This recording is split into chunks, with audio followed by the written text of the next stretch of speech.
தினம் ஒரு திருக்குறளில் இன்றைக்கி நாம் பார்க்க போகிற குறளுடைய எண் 211. உதவி செல்வம் அப்படிங்கிற அதிகாரத்திலிருந்து எடுத்திருக்கோம்.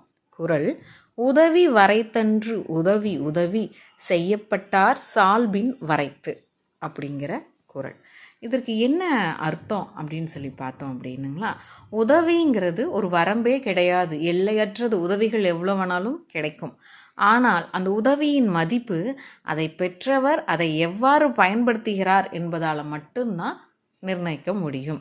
உதவிகளுக்கு எல்லைகள் கிடையாது. அந்த உதவியோட மதிப்பு, உதவியோட பயன் அப்படிங்கிறது, அந்த உதவியை வாங்கிக்கிறாங்க இல்லைங்களா, அவங்க அதை எப்படி பயன்படுத்துகிறாங்கங்கிறத வச்சு தான் நம்ம நிர்ணயிக்க முடியும்.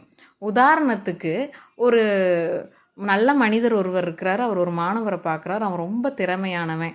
ஆனால் குடும்பம் ரொம்ப ஏழ்மையான குடும்பத்தில் சேர்ந்தவங்கனால அவனால் தொடர்ந்து கல்வி பெற முடியல. உடனே அந்த நல்ல மனிதர் பார்த்துட்டு அந்த மாணவனுக்கான எல்லா கல்வி செலவுகளையும் ஏற்றுக்கிறாரு. அந்த மாணவனும் நல்லா படிக்கிறான். சரிங்களா? இது அவர் செய்கிற உதவி. அதே மாணவன் அதை நல்லா பயன்படுத்தி நல்ல முறையில் படித்து உயர்ந்த இடத்துக்கு போய் அவனும் மற்றவர்களுக்கு உதவி செய்கிறான் இல்லைங்களா?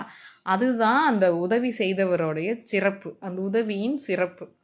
இதே அந்த மாணவன் கல்வியை கற்றுக்கொண்டான், ஆனால் அலட்சியமாக கற்றுக்கொண்டான். அந்த கல்வியை அவன் பயன்படுத்தவும் இல்லை. அப்போ அவனுக்கு இந்த இடத்துல செஞ்ச உதவி பயனற்றது. இதுதான் சொல்ல வராங்க இந்த குறளில். நன்றி, வணக்கம்.